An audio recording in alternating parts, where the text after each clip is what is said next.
O Senado Federal aprovou há pouco o projeto de lei que autoriza o governo federal a repartir com estados e municípios os recursos de leilões do pré-sal. O repórter Daniel Ito está no Congresso e traz as informações ao vivo para a gente. Oi, Daniel. Boa noite.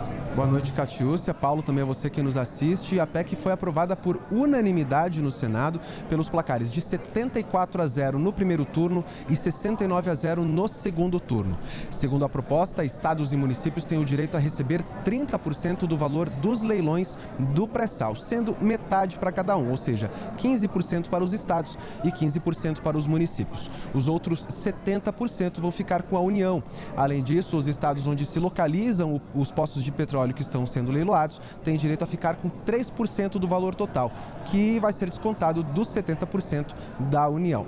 O presidente do Senado, Davi Alcolumbre, disse que a aprovação da seção onerosa deve render cerca de 21 bilhões de reais para os estados e municípios. Essa proposta já havia sido aprovada na Câmara dos Deputados, mas como o Senado alterou o texto, ele volta para ser votado novamente pelos deputados federais.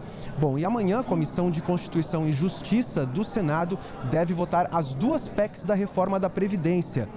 Uma delas é o texto principal, nos moldes do que foi aprovado na Câmara dos Deputados, e a outra é a PEC paralela, que inclui estados e municípios na reforma.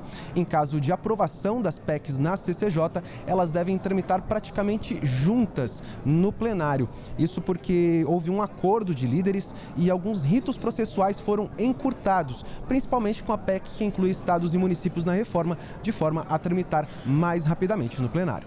Voltamos com vocês, Paulo, Catiúcia. Obrigado.